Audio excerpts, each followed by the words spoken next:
नमस्कार, आप देख रहे हैं मीडिया हलचल और मैं हूं आपके साथ पूजा। उत्तर प्रदेश विधानसभा चुनाव में आपने एक नाम बहुत ज्यादा सुना होगा। सुना है ना? चलिए अब नाम तो बता दें पहले आपको।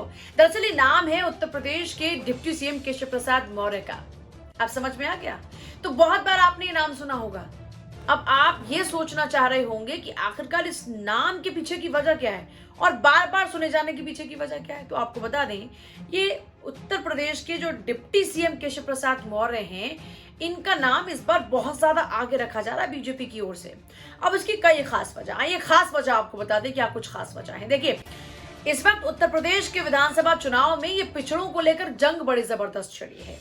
हर पॉलिटिकल पार्टी ये बताना चाहती है कि पिछड़ा उनके साथ में है और उत्तर प्रदेश की राजनीति इस बात की हमेशा गवाह रही है कि पिछड़े जिसके साथ जाते हैं सत्ता को वही पाते हैं।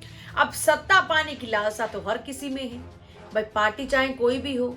अब राजनीति में कोई पार्टी है तो क्यों ना करे ऐसी लालसा, और इसी लालसा के चक्कर में डिप्टी सीएम केशव प्रसाद मौर्य को बड़े जबरदस्त तरीके से आगे रखा जा रहा है।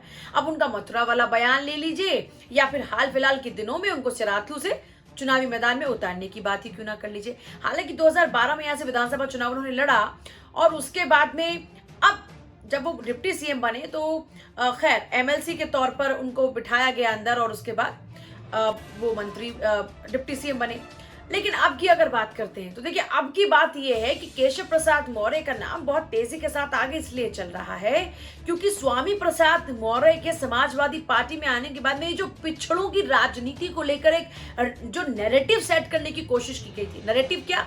नैरेटिव ये कि भैया ये जो मौजूदा सरकार है ये पिछड़ों की खिलाफत करती है, यानी पिछड़ों की यहाँ पर कोई वैल्यू नहीं है। इसी नैरेटिव को, इसी माइंडसेट को चेंज करने के लिए केशव प्रसाद मौर्य को पिछड़ों का नेता बनाया जा रहा है। लेकिन यहां पर उन्हीं के अपने इलाके में एक नेता ऐसे भी हैं जिनको पिछड़ा नेता के तौर पर दिखाकर समाजवादी पार्टी और गठबंधन उन्हें वहीं पर घेरने की फिराक में है। अब ये नाम क्या है? दरअसल ये नाम है पल्लवी पटेल। जी हाँ, अभी पल्लवी पटेल कौन है? पल्लवी पटेल है अनुप्रिया पटेल। हाँ, अनुप्रिया पटेल जो बीजेपी सरकार में केंद्रीय मंत्री है, वही अनुप्रिया पटेल।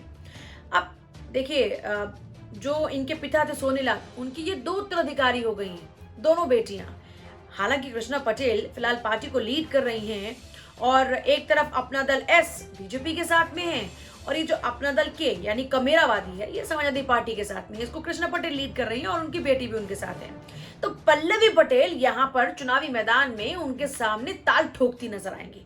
अब आप समझिए कि यहाँ पर कितनी जबरदस्त कोशिश की जा रही है डिप्टी सीएम को घेरने की, क्योंकि जब यहाँ पर पिछड़ों का जो वोट बैंक है वो बहुत ज्यादा है और जब बात कुर्मी और पटेल की आए तो उन वोट बैंक को साधने के लिए पल्लवी पटेल को यहाँ पर उतारा गया है ताकि जो पिछड़ों की राजनीति चल रही है इसमें अकेले दावेदार सिर्फ केशव प्रसाद मौर्य ना हो, उन्हीं के क्षेत्र में उनको चुनौती देने के लिए और ये पिछड़ों के वोट बैंक को साधने के लिए, उसमें सेंधमारी के लिए पल्लवी को वहां उतारा गया है।